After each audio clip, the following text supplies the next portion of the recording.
Okay, so we start with a heavy prologue, sporadically dropping us at random points in time before the Rokkenjima incident. We watch as George and Shannon go on a date at an aquarium in Okinawa. They have a sweet time having an adorable lunch after talking about fish and confiding with each other on the beach post-meal. Shannon believes she is not worthy of dating a member of the Ushidamiya family, while George denies this, stating that their love is from dedication and effort. Shannon retorts that their love is born from magic, and despite not believing her immediately, George agrees. As he requests her to stop saying his name with the formal honorific Sama, she requests that he call her by her real name, Sayo, in private. We then witness a storm rock over Rokkenjima with a boat riding up to a small reef near the main island. A figure climbs up and approaches the shrine at the top of the reef, internally monologuing about a previous conversation with Beatrice and wanting to be more than just furniture. They take a small spirit mirror from the shrine's altar and smash it to the ground, a crash of thunder following the act. The figure then screams to the sky, demanding that Beatrice keeps her promise. Another time jump has us see Eva, Hideyoshi, and George visiting Rokkenjima outside of the family gathering. They are appealing for a business loan from the family finances, with Natsuhi, Kraus, and Jessica greeting them. Note that this event is happening before the aquarium date and the smash mirror, so George and Shannon are not a couple yet. It will make sense later why the story is presented this way, or maybe not, I'm not your mom.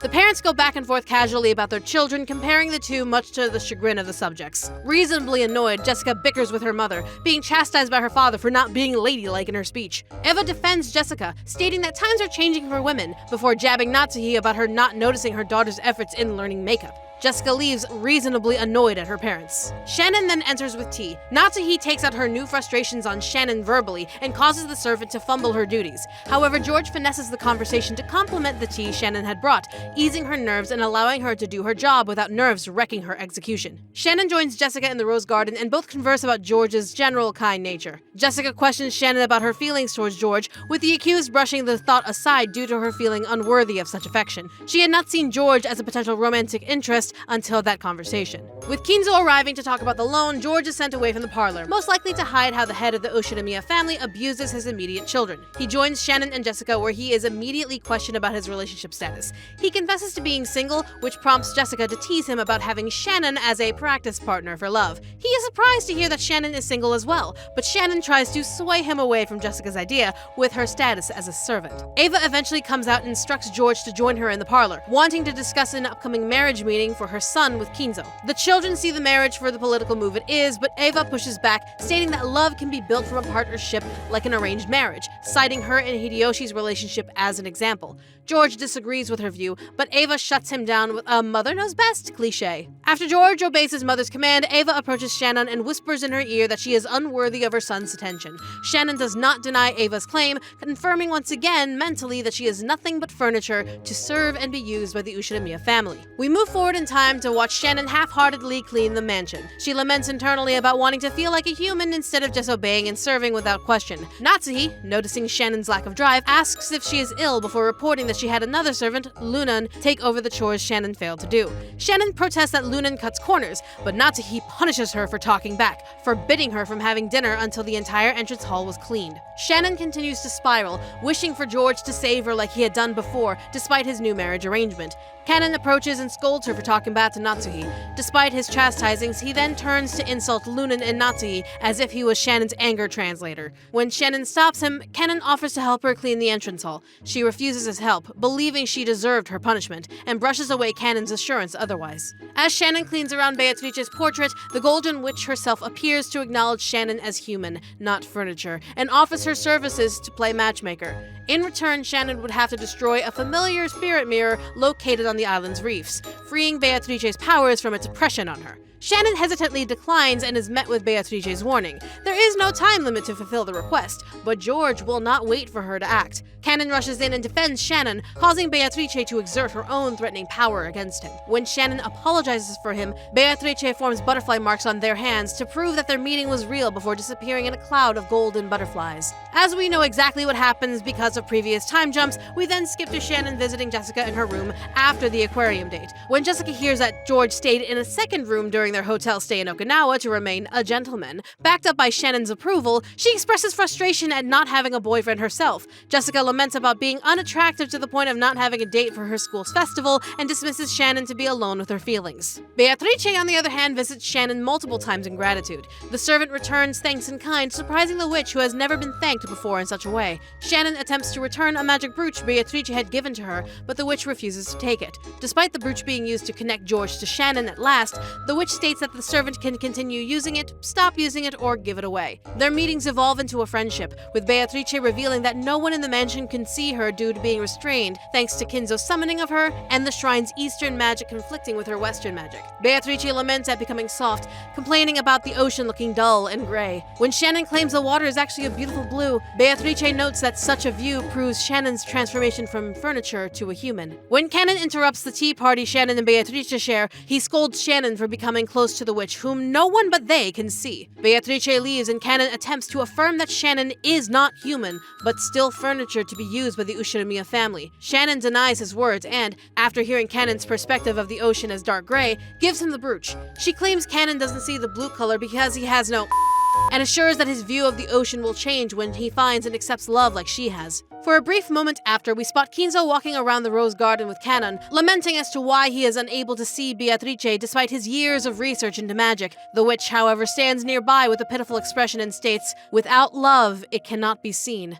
This phrase sticks to Cannon as he watches her words fall on Kinzo's deaf ears. We then bounce forward to Jessica, seeing bits and pieces of memory of her attempting to ask Cannon to accompany her to her school's festival. Cannon, having been swayed by Shannon ahead of time, agrees to go. When he arrives in casual wear, Jessica's classmates swoon over him, resulting in some hilarious anime-esque tsundere scenes, before Cannon is told to wait in the school's auditorium. He witnesses Jessica in a strange cosplay singing a rock song with a band and, for a moment, considers the world outside of his perspective. He appreciates Jessica having a new side of her, and allowing him to see it outside her duties to her family. When they return home, Natsuhi compliments Jessica's student president speech given long before the concert, indicating that she is unaware or uncaring of Jessica's other side. When Jessica adventures alone in the garden, Cannon finds her and compliments her singing.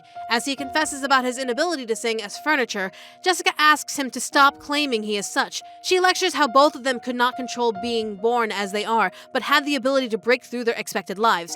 When she asks for his name, he refuses, and completely denies her claim that he can be more than furniture. Cannon pushes back against her clear affections for him, doubting Shannon and George's relationship as well, and states that furniture can never love or be loved like a human. Jessica, completely heartbroken, runs back to the mansion. As Beatrice appears to comment on the situation, Cannon takes the brooch from his pocket and crushes it in defiance. Cannon then claims Beatrice is matching couples not to see them fall in love, but to watch them burn in failure. This claim is approved, with Beatrice laughing at the entertainment of misery and fading away, warning that her full power will awaken soon enough. Speaking of Shannon and George, at another date, George confesses that he plans to propose to Shannon. When she tries to sway him away, claiming that she is furniture, George turns the topic around on her. If she is furniture, then she must listen without resistance. He tells her that he will bring a ring to the annual family gathering and declare his love and intentions for her, knowing very well the problems it will bring. Beatrice watches, eagerly excited for the day to arrive. On the day of the annual family gathering, Maria and Rose are taking a train to the airport. Maria is innocently chanting trick-or-treat at other passengers, earning public verbal abuse from Rosa when an older woman grants the young girl some candy. Rosa takes Maria off the train and continues her verbal assault before bringing Maria to the city to get Halloween candy as an apology, despite ensuring their tardiness at the airport. At the mansion, Kraus confides to Natsuhi about his self-doubt regarding business, and she assures him of his abilities and asks him to rely on her more. He relents and asks about the preparations for the annual get-together, to which she replies that none of the siblings will be allowed to see Kinzo when they arrive. Genji instructs the servants to prepare for both battlers' return to the mansion and for a special guest outside of the family to be attended to with the utmost care. When Shannon visibly becomes uneasy, most likely from the memory of what George plans to do, Genji instructs her to separate her private life from her duties. George preps his proposal speech in the airport bathroom, Rudolph comments on Rosa's tardiness with Kirie joking about sibling dynamics, Battle and Maria open up to each other about Halloween and candy, Jessica and Kumasawa talk about Rokonjima's past, and Beatrice coming around, Eva and Hideyoshi are just there, Nanjo lets Kinzo know about a special guest arriving, but makes him pout when he reveals it to be Battler. The family flies in, and the Ushirimiya family reunion begins. Now we get to the chess game! Beatrice and Battler are now competing in an ultimate battle of wits in a place called Purgatorio. The challenge? Does magic exist? Beatrice affirms this, Battler denies this. The chessboard between them is Rokonjima with a new set of deaths and mysteries Battler needs to solve as a human.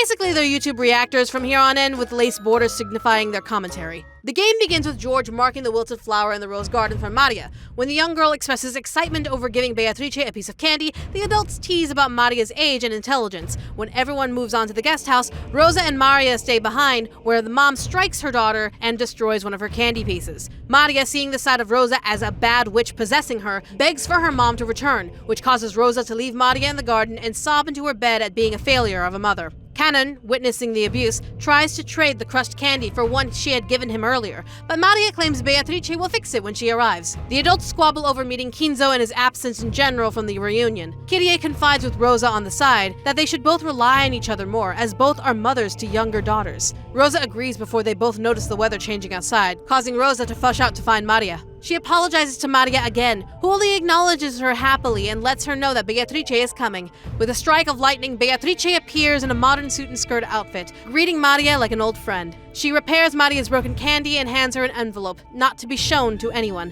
As she side-eyes Rosa, she mentions how any of the siblings could have been chosen, but the roulette had chosen her. Beatrice hands a second envelope to Rosa, instructing her to read it after dinner, and walks towards the mansion, leaving Rosa unnerved. Genji greets Beatrice, who notes his age and how Kinzo's late wife had envied him, before he walks with her to Kinzo's study. Kyrie, having left the adults for a while, notices and clocks how similarly she looked at the painting in the entrance. She introduces herself to Beatrice, feigning ignorance, and watches her leave after a retort of her own. Despite Natsuhi fetching Kyrie from the entrance hall, Beatrice's appearance is not mentioned in passing. Beatrice is taken to Kinzo's study but is unable to enter due to the scorpion doorknobs. She shrugs and leaves without entering, despite Genji offering to open the doors for her. She retires to the special guest room, built and kept specifically for her. Cannon serves Beatrice lunch, learning that she has come to exact her murderous spree. As such, he would be free to finally rest, but Cannon becomes conflicted due to his feelings with Jessica and his care for Shannon. Beatrice tells him that if she succeeds, he would truly be with Jessica romantically. She then offers to spare George and Shannon if she rejects his proposal, and if Cannon kisses Beatrice's shoes. He complies, and she laughs. The family members relax around the parlor, with the adults remaining civil on the surface, and the children resting without a care in the world. Jessica criticizes Battler's lackadaisical attitude, and notes how everyone feels that they're the main character of their own story. Battler naps in the parlor, unaffected by the conversation. In Purgatorio, Battler complains to Beatrice about her appearance on the island. The witch retorts that she only cleared his doubt about how many people were on the island with her piece. Battler continues to deny her magic despite her appearance, slating the candy trick as one anyone could do with sleight of hand. Excited at Battler's defiance, Beatrice notes that her opponent is digging his own grave and moves forward with her turn. Back in the mansion, Kyrie finally confides in Eva, Hideyoshi, and Rudolph about Beatrice being in the mansion. As her presence may ruin their plans against Kraus, they fill Kyrie in on their intent to blackmail him for a cut of the family's financial estate.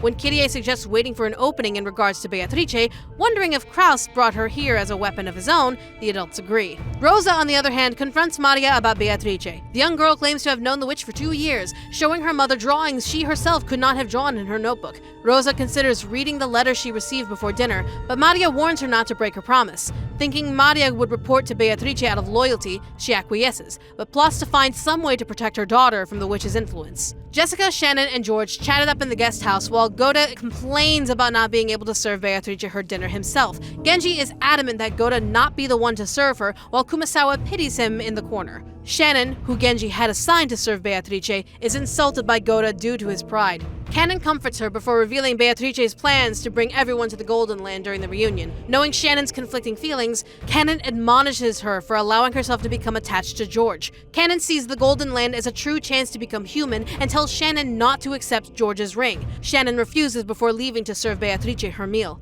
Kraus once again pleads with Kinzo outside of the study to join the family for dinner and is denied. Kinzo, playing chess with Nanjo, swears not to leave the study as he knows his time will end in the Golden Land one way or another. Shannon, serving Beatrice in the VIP room, confronts her for bullying Cannon and affirms her identity as human before leaving, surprising the witch. The family has dinner, but tensions are high with the thought of Beatrice somewhere in the mansion. Kyrie asks Goda if the special guest would be joining them for dinner. Natsuhi, who had no idea someone else arrived, asks about the surprise visitor. When Goda confirms their identity, the family is stunned in one way or another about her existence. The adults immediately direct the children back to the guest house with Nanjo and Kumasawa, despite dinner being incomplete. When Genji arrives at the adult's behest, they dismiss Goda and bombard the head servant with questions. The children berate the situation as they converse about Beatrice's legend and existence. While Maria swears she is real, George claims her existence is the result of a devil's proof, as the evidence supporting her not being real doesn't exist. Nanjo tells them about Beatrice being Kinzo's mistress, confirming that Beatrice was and is real, but cannot confirm if she had children with him. The cousins consider the guest either as a secret child or an impersonator taking Beatrice's name.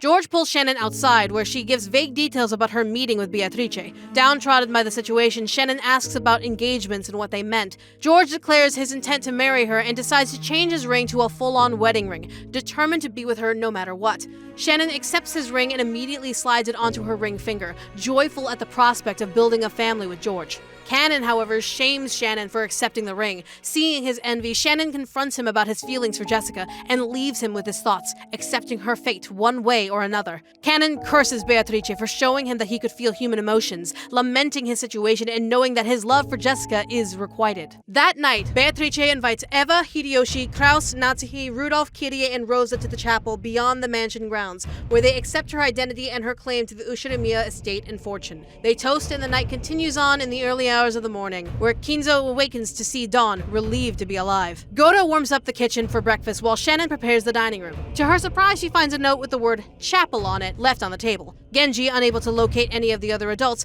knocks on Rosa's door and awakens her. He informs her that something has occurred and she follows him to the chapel, where Goda, Cannon, and Shannon wait for her. On the front door of the chapel is the first magic circle, unfamiliar to Rosa and the servants. Below the circle is an English message written in the same red color: Happy Halloween for Maria. When Rosa instructs Genji to inform Kraus, she is told that the other siblings and their spouses are nowhere to be found. Despite this, the door is locked and none of the servants have the specific key to get into the chapel. Observing the door once more, realizing something, Rosa rushes back to the guest house, retrieves the letter Beatrice had given to Maria, and takes it back to the chapel, revealing the chapel key inside. Rosa unlocks the chapel door and walks inside with the servants, revealing her siblings and their spouses at the altar. Hideyoshi, Eva, Rudolph, Kirie, Kraus, and Natsuhi are seated in chairs surrounding a table littered with candy. While their faces look peacefully asleep, their stomachs are split open, candy and organs filling and spilling from the cavities. Back at the guest house, the children awake from Maria crying about her envelope being stolen.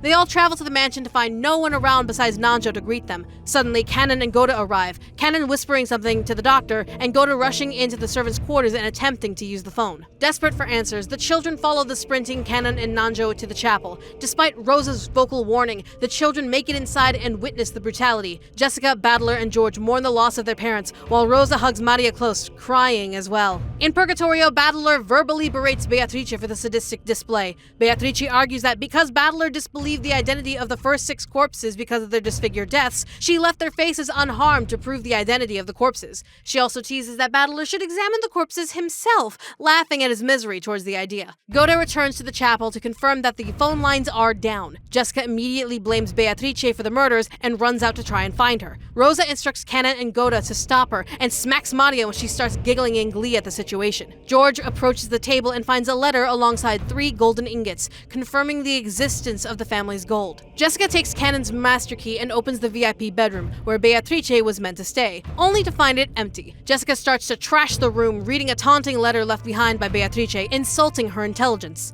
Jessica rages further before suffering an asthma attack and escaping to her room. Cannon takes responsibility for her, following her to her room, and Goda returns to Rosa. Cannon assists Jessica with her inhaler, allowing her to calm down to a more manageable grief. Despite Jessica's half-hearted insistence to return to Rosa, Cannon refuses to leave her alone. However, because of his conflicted feelings, he elects to stand outside her room to give her space, disappointing her. Cannon internally battles himself before Beatrice's voice teases him for betraying a woman's expectations. Beatrice then states she will kill Jessica just to see Cannon suffer. Hearing Jessica scream, Cannon rushes back inside to see Jessica surrounded by golden butterflies. Impressed, Beatrice reveals herself in her witch gown and summons a goat servant to attack Jessica. Using magic of his own, Cannon reveals a magical blade and fights the goat servant, causing Beatrice to praise Kinzo for creating furniture capable of fighting. Beatrice acknowledges the love between Cannon and Jessica and names them the next victims of her ritual, the 2 who are close, previously Eva and Hideyoshi. Beatrice summons another servant, Asmodeus of Lust, to fight Canon. As the youngest of the 7 stakes of Purgatory, Asmodeus takes on her dagger form and zips around the room before flying towards Canon in a killing attack. Jessica, predicting where she would land, moves between the dagger and Canon, taking the blade into her back and dying for her love. Unfazed, Beatrice summons Satan of Wrath to kill Canon, just as she did before in the boiler room. He shouts that he is human before being stabbed by Satan's dagger form and collapsing by Jessica, who praises him for being cool. Both Canon and Jessica die before he could reveal his true name to her. However, Beatrice uses magic to make Canon's body disappear, plotting to shame him further in death. In Kinzo's study, Shannon and Genji report about the deaths in the chapel. Kinzo decides to dictate a will, asking Shannon to write it down for him. Back in the chapel, Goda reports to Rosa about Canon taking care of Jessica, as Maria tells George about the magic circle on the door. Battler asks Rosa about the chapel, learning that it was built by Kinzo in order to receive some sort of blessing, insinuated to be a 1 in infinite chance from a miracle to resurrect his lover after the death of his wife. Ignoring the reason for the chapel's construction, Rosa realizes that the chapel had been completely locked from the outside, with its only key in Maria's possession in a sealed envelope. She recognizes the locked room issue, unsure of how the deaths could have happened at all with the key being in her daughter's bag. With this, Battler in Purgatorio grumbles at not having enough information to reason properly with Beatrice. Any trick could work, magic or human-made, and they'd be arguing forever without the means to prove certain facts are irrefutable. Because of this, Beatrice introduces the Red Truth, stating that anything said with it is indisputable and must be obeyed in reasoning for or against magic. She holds no responsibility in proving the Red Truth is indeed truth, as arguing the matter would only waste everyone's time. Beatrice states that only the key Maria carried could unlock that door, and that when the door is locked, all entry and exits are prevented in or from the chapel. When Battler suggests a hidden door, Beatrice declares in red that the 6 entered through the front door. Through spinning the chessboard around, Battler suggests the key was fake. Beatrice asks him to call her Beato, but uses the Red Truth to confirm Maria's key as the singular true key to the door, used by Rosa. However, she cannot confirm that the key was under surveillance the entire time, suggesting anyone could have taken it and used it in the murder. Battler follows up with the theory that a human took the key from the envelope, used it, and then returned it, noting that he does not betray a woman's expectations. Beatrice declares in red that the envelopes received by Maria and retrieved by Rosa were one and the same. Battler scolds Beatrice for not resigning, as she would not repeat in red that the key was never used between Maria receiving it and Rosa retrieving it. Battler finishes off his theory by adding that the envelope was resealed after the key was returned. Battler's victory condition is merely to prove that it can be done with human tricks, and thus Beatrice resigns for this round. However, she tells him he will eventually be forced to suspect one of the 18 humans of murder and will eventually accept her existence as a result. Everyone returns to the parlor, all in shock except for Maria. Kumasawa finally joins the party and is updated on the situation. As the only Ushiramiya adult left alive, Rosa takes it upon herself to visit Kinzo, not noticing the golden butterfly on her back tagging along for a free ride. The others, however, try to determine why the murders happened while worrying for the missing Jessica and Canon. Maria is the only one to recognize that all Beatrice suggested in her letter is to solve the epitaph. Rosa returns with Shannon and Genji, armed with the Winchester M1894 sawed-off shotgun from Kinzo's collection. She suggests that everyone sticks together, as the killer is still among them like the sheep and wolves game. When Battler and George wish to check on Jessica, the entire group moves to the mansion to her room. When they arrive, they all notice the magic circle of the moon painted over Jessica's door. Goda uses his master key to unlock the door, revealing Jessica dead with a dagger in her back inside. Nanja confirms her death, and Rosa scolds Goda for leaving Jessica alone with Canon, who she deems to be her killer. Rosa determines that only Jessica or the servant with a master key could access the room, so Canon is the prime suspect, followed by Goda and Kumasawa as they have no alibis to prove their innocence. Battler objects, reasoning that the characters of each suspect do not suggest intent of foul play. He instructs Nanjo to check Jessica's corpse, and he finds a master key, proving that Canon could not have locked the door if it was his. He then criticizes Rosa for blaming someone without proof. Beatrice challenges Battler once again in Purgatorio, asking how the door was locked. In red, it is confirmed that the one door is the only way in or out. It can only be opened by Jessica's key or a master key, and the window is locked from the inside. Battler asks her to repeat in red that Canon was killed in this room, which is confirmed. However, she denies Canon's body being in the room or the door being locked last by a master key. Because of her failure in the chapel, Beatrice rebuffs Battler's complaints about the Red Truth. She then confirms in red that the locked door prevented any entry or exit, and that no trick could be used to lock the door from the outside without a master key or Jessica's key. Because of the red truth limitation, Beatrice tells Battler that either suspect one of his family members, the servants, or accept her existence on the matter. Unwilling to do anything of the sort, Battler resigns from the challenge, tying Beatrice to him and wins. Shannon thanks Battler for defending Canon, and Rosa eases up, making up with Battler over the situation as a family truce.